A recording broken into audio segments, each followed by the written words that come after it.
Hello friends, welcome to రుచి వంటిల్లు.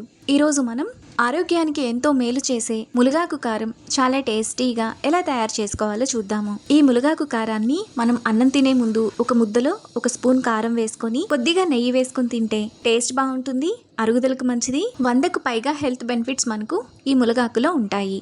చేసుకోవటం కూడా చాలా ఈజీ. సో లేట్ చేయకుండా వీడియోలోకి వెళ్ళిపోదాం.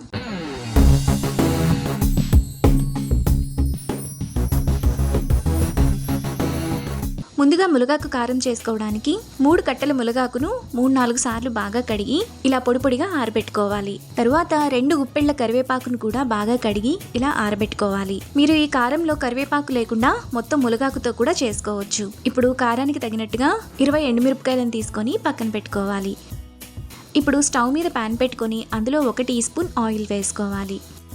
ఆయిల్ వేడైన తర్వాత 1 టేబుల్ స్పూన్ పచ్చిశనగపప్పు, 1 టేబుల్ స్పూన్ మినపగుళ్ళు, 1 టేబుల్ స్పూన్ ధనియాలు, 1 టేబుల్ స్పూన్ జీలకర్ర, 1/2 టీ స్పూన్ మెంతులు వేసుకొని దినుసులను మీడియం ఫ్లేమ్లో దోరగా ఫ్రై చేసుకోవాలి.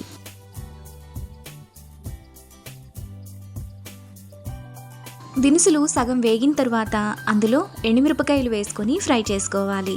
ఎండుమిరపకాయలు కూడా మాడిపోకుండా దోరగా ఫ్రై చేసుకోవాలి.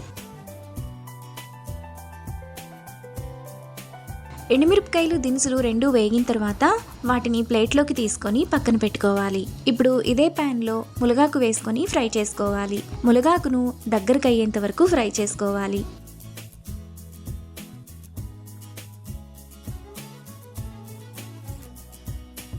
ములగాకు ఇక్కడ చూపిస్తున్నట్టు ఈ విధంగా ఫ్రై అయిన తర్వాత ఒక బౌల్లోకి తీసుకొని చల్లారనివ్వాలి.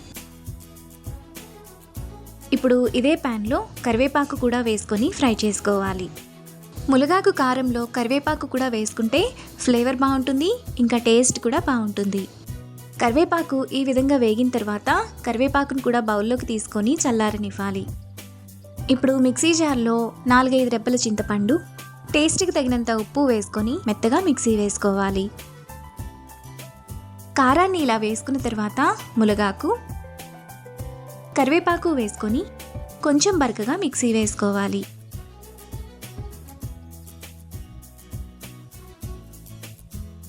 కారాన్ని ఇక్కడ చూపిస్తున్నట్టు ఇలా వేసుకున్న తర్వాత అందులో 20 వెల్లుల్లి రెబ్బలు వేసుకొని ఒకసారి తిప్పుకోవాలి. ములగాకు కారాన్ని ఇక్కడ చూపిస్తున్నట్టు ఈ విధంగా వేసుకోవాలి. ఈ కారాన్ని మనం అన్నంలోకే కాకుండా ఇడ్లీ, దోశల్లో వేసుకొని తిన్నా చాలా బాగుంటుంది. మనకు చాలా టేస్టీగా ములగాకు కారం రెడీ అయిపోయింది. కారం చల్లారిన తర్వాత ఏదైనా ఎయిర్టైట్ డబ్బాలో వేసుకొని స్టోర్ చేసుకుంటే నెల రోజుల పాటు ఫ్రెష్గా ఉంటుంది. ఈ కారాన్ని మనం అన్నం తినే ముందు ఒక ముద్దలో 1 స్పూన్ కారం, 1 టీ స్పూన్ నెయ్యి వేసుకొని తింటే హెల్త్కి కూడా చాలా మంచిది. అంతే, ఎంతో సింపుల్గా హెల్తీగా చేసుకునే ములగాకు కారం రెడీ. ఈ రెసిపీని మీరు కూడా ట్రై చేసి మీకు టేస్ట్ ఎలా కుదిరిందో నాకు కామెంట్స్లో షేర్ చేయండి. ఈ వీడియో కనుక మీకు నచ్చినట్లయితే లైక్ చేసి, షేర్ చేసి, సబ్స్క్రైబ్ చేయండి.